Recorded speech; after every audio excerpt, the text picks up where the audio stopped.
Ang intense ng mga kaganapan ngayon sa abot kamay na pangarap sapagkat ikakagulat ni Annalyn ang sasabihin ng Lolo Pepe niya kung bakit siya ang napili nitong bibigyan niya ng mana.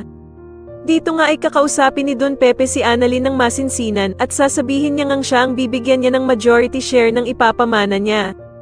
Samantala ay mapapapayag naman ni Justin ang ama niyang si Eric, dahil sa Pasko naman nga daw kaya naman ay meron siyang ibibigay kay Giselle, na siguradong pag nakita daw ito ay tatamaan siya ng sobra. At dito nga ay sobrang lungkot na nga ni Giselle dahil sa inakala nito na hindi na siya sisiputin ng anak niyang si Justin. Ngunit nang makarating na nga si Justin ay masayang yayakapin sana siya ni Giselle pero hindi siya papayag na yakapin siya nito. Dito nga ay may biglang ibibigay na ipit si Justin sa ina niyang si Giselle na binigay daw nito sa kanya noong bata pa siya. Kaya naman ay masayang sasabihin ni Giselle sa kanya na siya pa nga daw ang nagkabit nito noong bata pa si Justin. Pero ipapamukha ni Justin sa kanyang inang si Giselle na nagpakilala ito sa kanya bilang Tita Giselle. Kaya naman ay mag-iiyak si Giselle at sasabihin nga nito na pinagsisisihan na daw niya ang lahat ng nagawa niyang ito kay Justin.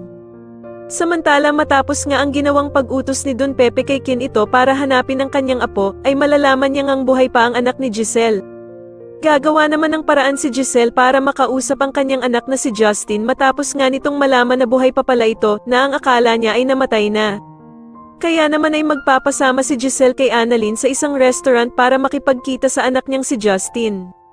Sa kabilang banda naman ay kakausapin nga ng bruhang si Moira ang anak niyang si Zoe tungkol sa mamanahin nito kay Don Pepe. Sana nga daw ay hindi pa nakikita ni Don Pepe itong si Justin kaya naman ay si Zoe pa din nga daw ang tanging tagapagmana ng mga tanyag. Sa tingin nyo ano na naman kaya ang gagawin ng bruhang mag-ina matapos nilang malaman na hindi magkakaroon ng mana itong si Zoe kay Don Pepe? Mas lalo na nga talagang nagiging exciting ang mga susunod na kaganapan kaya naman ay mas lalo pa nating abangan ang mas lalong gumigandang abot kamay na pangarap. Maraming salamat po sa inyong panonood at sana po ay ma-subscribe nyo ako. Maraming salamat po.